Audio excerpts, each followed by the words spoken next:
Hey, Top Life Math and History, and we are going to be completing the square.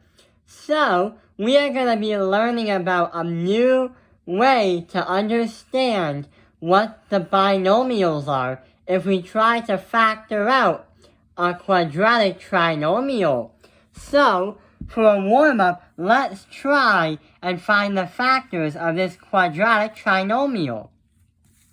We'll be using the diamond problem for this one. So we have 81, and we also have 18. What two could be multiplied into 81 and add up into 18? Well, 9 times 9 is 81, and 9 plus 9 is 18. So we have x plus 9 and x plus 9 as our two binomials. And these are the factors of this quadratic trinomial.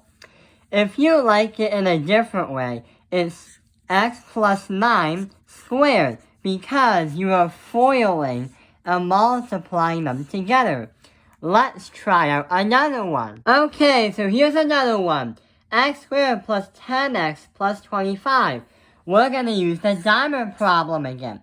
25 on the top and 10 on the bottom. What two numbers can multiply up to 25 and add it up to 10? Well, we can use 5 times 5 is 25, and 5 plus 5 is 10. So we have x plus 5 and x plus 5. Or if you want in a much neater version, x plus 5 squared, parentheses. So these are the factors of this. But don't you notice anything strange about the warm-up we did today? Well, what we realized is the factors that we've been finding out are basically being multiplied by the exact same binomial. And not only that, when we try and find the left and right numbers, they're the same as if multiplying to 81 and adding up to 18, which means that these are called a perfect square, quadratic trinomial. It happens when you have the exact same binomials that can be multiplied together as factors that can be used for a quadratic trinomial. That's why we are going to be completing the square. Situation sorted. Guys, the rocket's launching. We gotta do something before they get into orbit. We need to come up with a plan, quick. Huh. Okay guys, I have the most awesome plan. I'm gonna crash headfirst into the cafeteria window. What do you mean? Like, you're gonna jump out and smash it with your head? No, with my helicopter. What do you guys think? I'm ready to... Hold on, I don't really understand. What's not to understand? It's simple. I fly the helicopter into the window. But how does that help? I don't really think you get it. Henry, you get it, right? I guess I'm outvoted then. I think it's a little bit out of range now. But sometimes, when you're in mathematics, sometimes math teachers or people or students sometimes forget to add information.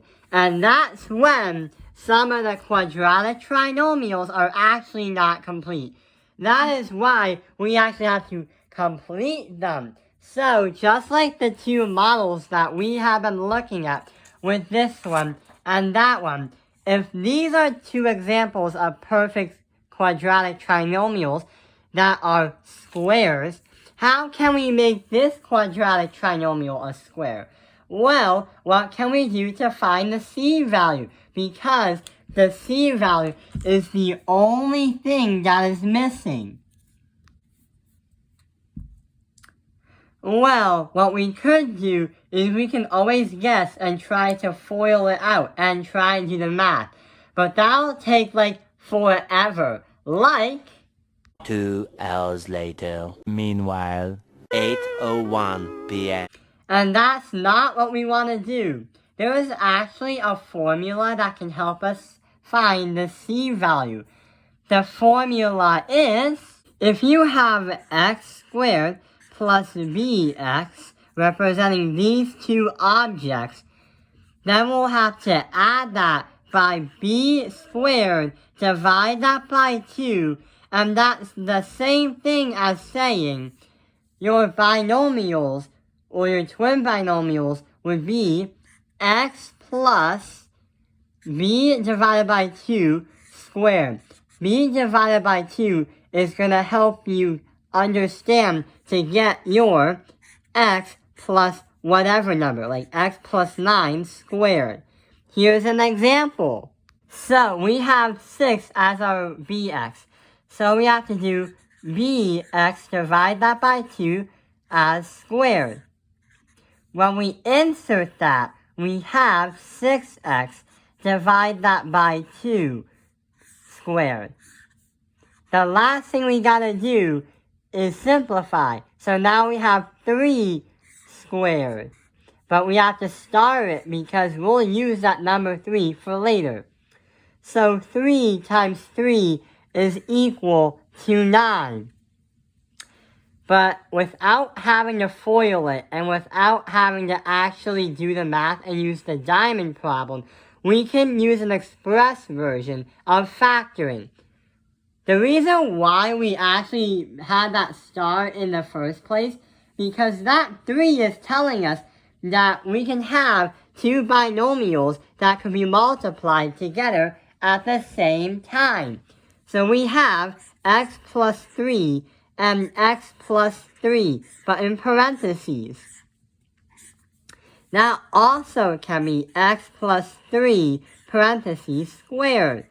The reason why we did that, because we have that 3 squared. It's telling us to multiply these two together to get back to our quadratic trinomial. So that is how you find the c value.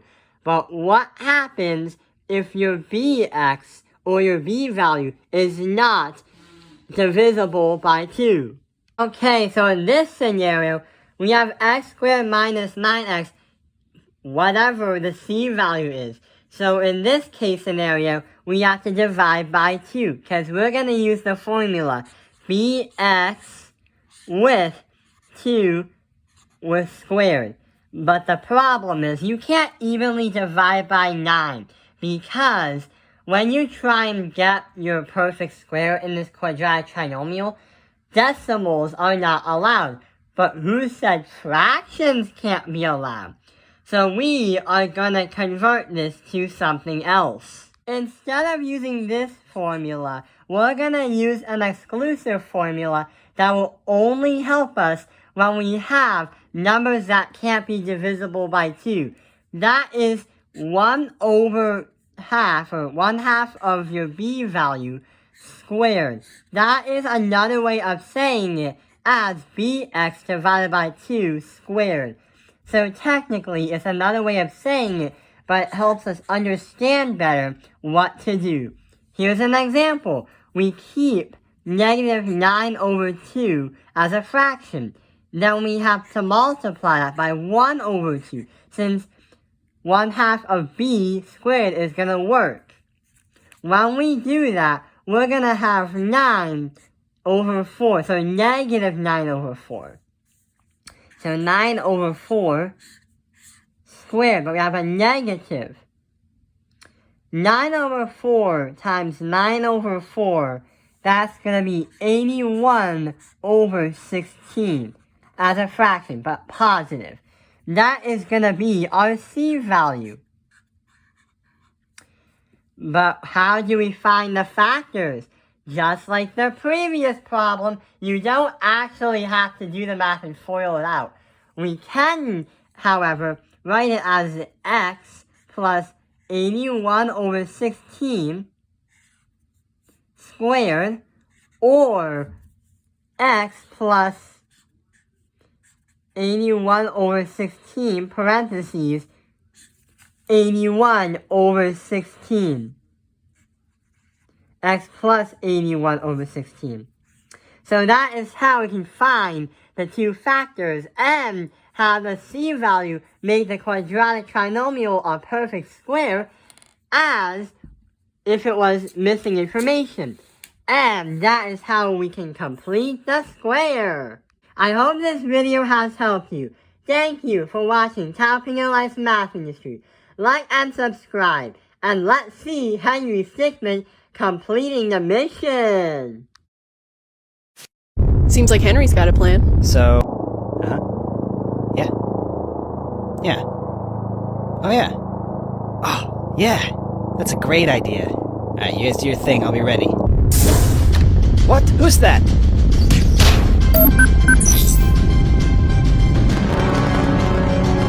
Did you set the autopilot? Alright then, let's bail.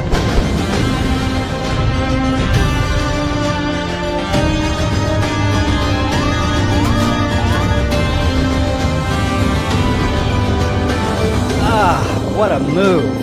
Can't believe we did it. Where'd you end up sending the rocket anyway?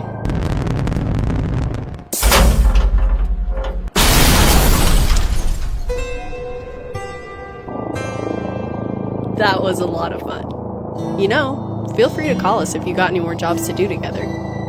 Right, Henry?